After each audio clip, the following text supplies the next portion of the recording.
Assalamualaikum warahmatullahi wabarakatuh. Selamat malam untuk semuanya. Salam sejahtera bagi kita semua. Perkenalkan, saya Surya Wirawan dengan NIM 442246 dan teman-teman saya yang ingin mempresentasikan eh, mata kuliah Pendidikan Kewarganegaraan yang bertemakan Ketahanan Nasional dan Bela Negara. Di sini saya dan teman-teman ingin menjelaskan apa sih itu ketahanan nasional dan bela negara. Dari latar belakangnya adalah negara Indonesia adalah suatu negara yang memiliki letak geografis yang sangat strategis di Asia Tenggara.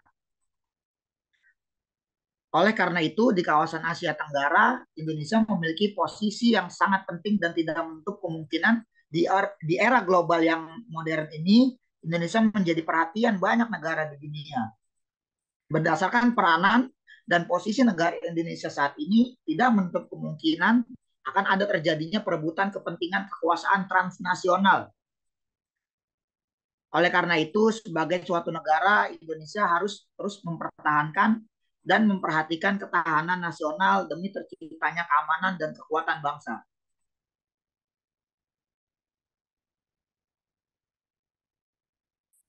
Nah, masuk ke ketahanan nasional. Apa sih ketahanan nasional itu? Ketahanan nasional adalah suatu kondisi dinamis suatu bangsa yang berisikan tentang keuletan, ketangguhan, dan daya tahan kita sebagai warga negara Indonesia dalam menghadapi segala ancaman, gangguan, hambatan, dan tantangan. Baik ancaman yang datang dari luar maupun dari dalam, yang langsung maupun yang tidak langsung dan yang membahayakan integritas, identitas, serta kelangsungan hidup bangsa dan negara dan negara kesatuan Republik Indonesia ini.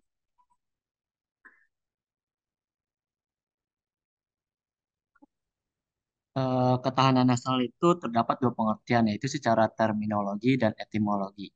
Secara terminologi itu ada ketahanan nasional sebagai konsepsi dan doktrin, ketahanan nasional sebagai kondisi, dan ketahanan nasional sebagai strategi, cara atau pendekatan.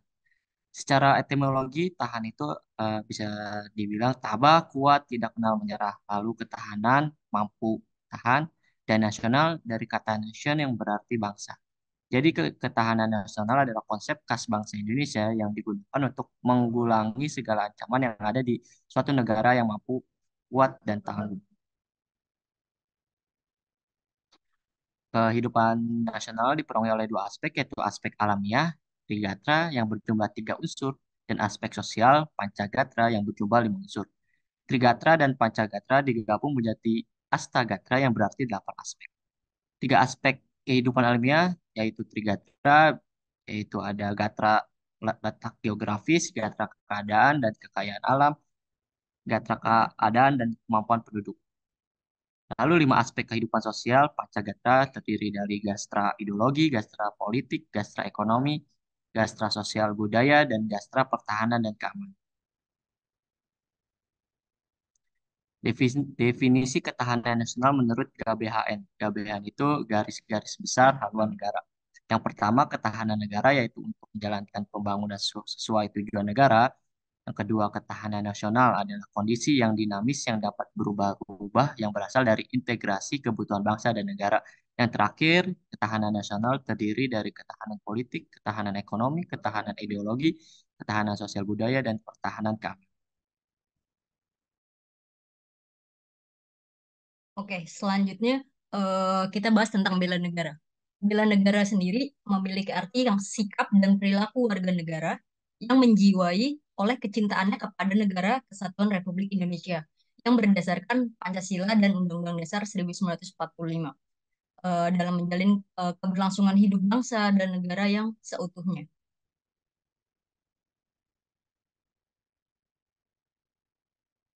Selanjutnya di sini ada bela negara juga. Bela negara sendiri terbagi menjadi dua, yaitu fisik dan non-fisik.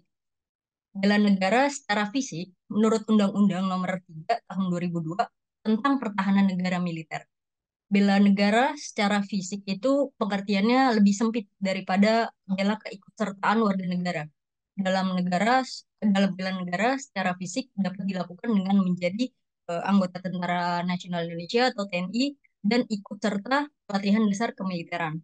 Nah, bela negara secara non-fisik sendiri menurut Undang-Undang Nomor 3 Tahun 2002 tentang pertahanan negara, keikutsertaan warga negara. Dalam bela negara secara non-fisik ini dapat diartikan itu diselenggarakan melalui pendidikan kewarganegaraan dan pengabdian sesuai dengan profesinya masing-masing.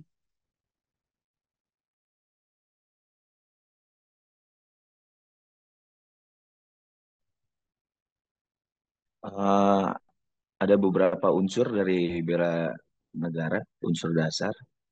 Yang pertama itu ada cinta tanah air.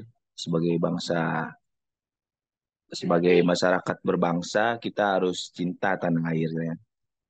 Yang kedua, kesadaran berbangsa dan negara. Dan memiliki kemampuan awal bela negara.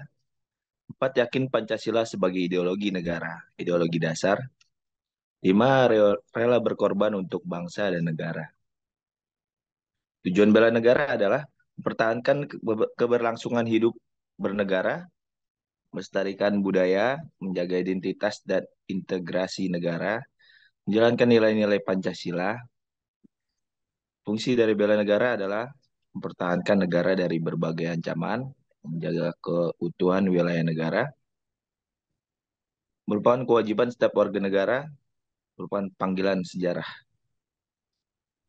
Baik, kemudian dasar hukum bela negara yang tertera pada Undang-Undang Dasar Negara 45, yaitu pada pasal 27 ayat 3, semua warga berhak dan wajib ikut serta dalam upaya bela negara. Kemudian pada pasal 30 ayat 1 Undang-Undang Dasar 45, tiap-tiap warga berhak dan wajib ikut dalam usaha pertahanan dan keamanan negara.